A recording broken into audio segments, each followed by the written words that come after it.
Next, we have Izzy. Izzy Gruye, are you ready, honey? Gonna have to unmute yourself.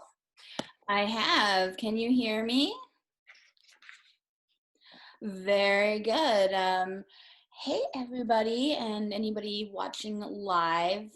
Hi, Mom. I know you're watching. I am Isadora Gruye. I am a writer and photographer living in Minnesota, formerly St. Paul, now a little bit more towards the river in Wisconsin. And so I am so happy to be here tonight. Thank you so much, Francis, for hosting. And I'm going to read some selections from my book, which is called The Lady's Guide to the Apocalypse.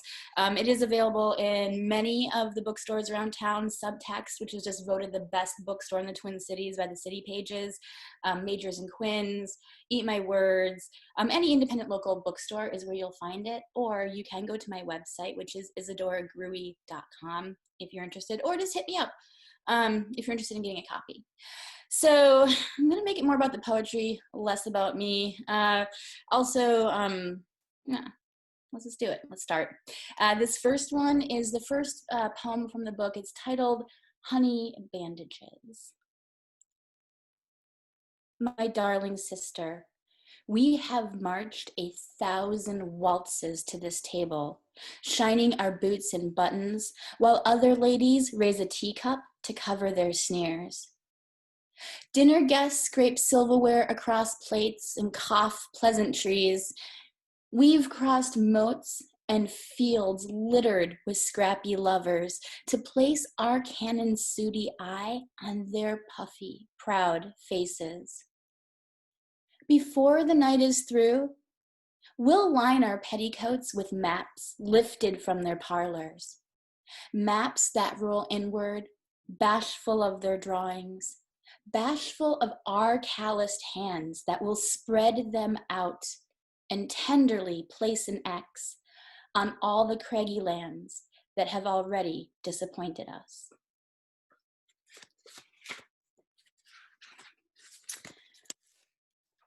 And my next poem was initially called Fitbits on Dead Bodies, since was retitled, but just a trigger warning, it does generally address violence in a very roundabout way. So 5:28 a.m. outside the Bag a Bunch grocery. You had this theory. Homicide detectives were a lot like Sasquatch. So rare and so strange that you would notice one the moment you saw it. Its face locked in mournful smugness, its shoulders pitched forward, just so. Early in the alley reveals something different. They scribble on yellow notepads about the slump of your body. They search the puddles pockmarking the back lot, murky purple water trembling from the weight of passing produce trucks. And you're surprised at how they smell of camphor and microwaved fish sticks, and how lovingly they fold your evidence into plastic bags. Your untied sneakers, your cherry bomb chapstick, your grocery list that only reads tampons and toilet paper. No one chuckles or makes small talk or rolls their eyes. You wish they'd make less work of you. You wish someone would fucking mention that your Fitbit was still vibrating, glowing with blue encouragement to take 230 more steps.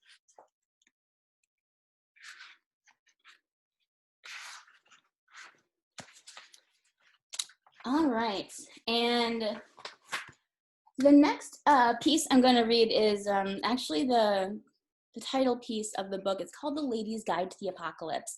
It was written really less of advice. You'll see what I mean when I get into it.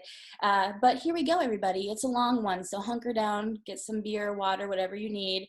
It's about 5 minutes, I think. So, The Lady's Guide to the Apocalypse.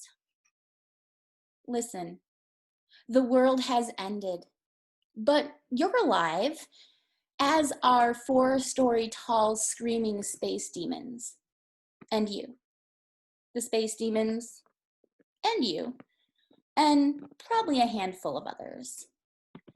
Don't be afraid to be a homebody. Now is the perfect time to dive into the stack of books next to your bed. Read them all. Eat pancakes for supper, read your books, and sleep as late as you can. Sleep until your muscles ache from atrophy and the sun is late in the sky. Discard any twinge of guilt. You're doing yourself a favor. Space demons hunt in the mornings, and it's probably best that you stay inside. Side note, if humans ever form a functioning society again, don't let them reintroduce the alarm clock. Now that you've had time to think on it, the alarm clock was clearly the biggest asshole of the 21st century. Eventually, you'll want to leave the house. And this is fine. This is natural and a healthy sign that you've run out of pancake ingredients. When you dress to leave, don't let the circumstances dictate your wardrobe. Wear what makes you feel good. Don't shy away from that little jumper with a chunky heel or the soft concert tee whose band name has been so long worn it's worn from the front. Or be bold. Lean into this space demon shit. Put on some cargo pants, a muted cotton tank top, and most of all, don't be afraid to get creative with your lip gloss. Dark times might best be greeted with a frosty, glittery lip. The only required accessory is sunscreen, and lots of it. Space demons breathe methane, and it's really fucking with the ozone. Joining a gang of marauders. This is an extracurricular activity that some find enjoyable. If falling into a group of loners who don't really want to be alone is right for you, don't join the first gang you encounter. Explore your options. Ask the leader about their goals and what they plan to accomplish in the next 5 years. Also, take time to get to know everyone in the gang.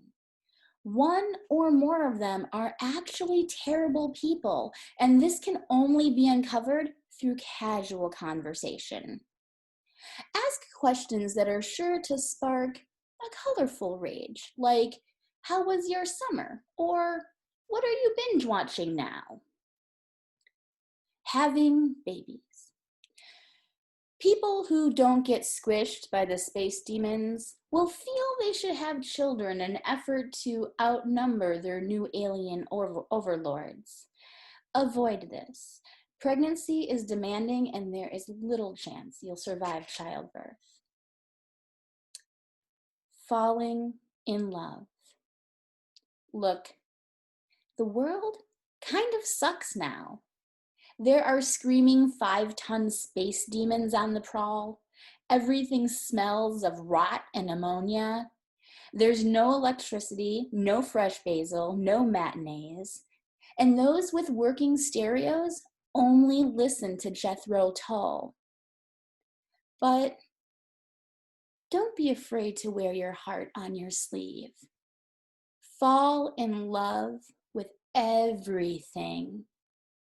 The smell of ash after an ammonia storm, the discordant way that trees topple over in your favorite park, the smarting of a good Charlie horse after outrunning a pack of rabid deer.